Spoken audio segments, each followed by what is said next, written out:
Well, I'm Dennis Neves. I was born and raised in San Francisco, California. My mom is full-blood Hawaiian. My dad is Portuguese. He always says Portuguese, Irish, French. We always had luau's.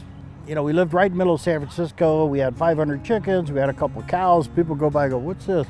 That's the Hawaiians that live up there. So then when I get here, you know, we get more involved in things. I worked for the airport for about 5 years. Then Erna Kamabayashi, the office or the manager here for Hawaiian Homes, said, Dennis, would you think about becoming a Hawaiian Homes Commissioner? And I said, well, you know, I didn't really know much about it, but I said, well, let me think about it. So I read up on Hawaiian Homes and what the responsibility was, and I sort of felt, well, yeah, it's my kuleana. I don't like titles. When I was the manager, you know, everybody says, oh, you're the commissioner. I said, yeah, I don't get paid. It's volunteer. I keep hearing people say we get paid too much. I said, it's just a meal and a room.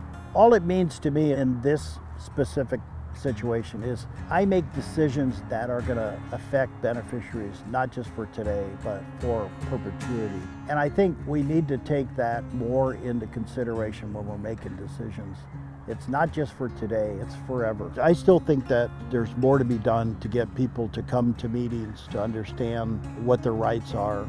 I'm sort of a semi-activist as well for people's rights. And I think, you know, the trust is an obligation that the state and federal government has to Native Hawaiians. And the only way we're going to rehabilitate, as Prince Kūhiō said, is put our people back in the soil. Where we are, this is a farmer's plot they used years ago for selling all of their wares, and they had all kinds of different stuff here. The first couple of days, we got huli, which is the part that you plant, from one of the kupunas in Honolulu, and she gave us 396 hulis. So we planted those in about 2 days.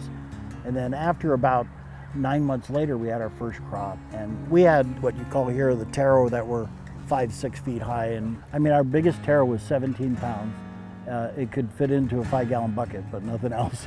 We never really created the farm to make money. We just want to provide something that is not being provided now. And it's funny that that's our satisfaction. That and anyone, kupunas that need it, we don't worry about the money. If you can't pay us, don't worry about it, just keep it. You know, I'm concerned about the next 100 years, the next 200 years. I'm concerned that the act is not set up in perpetuity. There's a limit. After your first, you know, renewal, it's 199 years and that's it. What are the Hawaiians supposed to do after that? I think that's really important to make sure we nail that down over the next several years. It's something that we need to get straightened out because, you know, Hawaiians are not going to go away. And we need to continue this for our great-grandchildren. I think more so it's just getting the young generation to come in and take over. All you beneficiaries, when you come to beneficiary consultation, you should bring your successor, because that's who this is for. We're almost done. We're doing this, we're kupunas trying to take care of our kids, and we have young adults that should be on the same table with us. So bringing more of our young Hawaiians out, because they eventually have to take these things over as we move forward.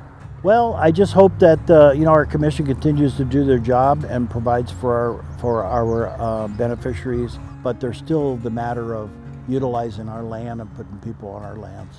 And we have a lot of land here on Kauai, and I hope that we move towards getting people on the land.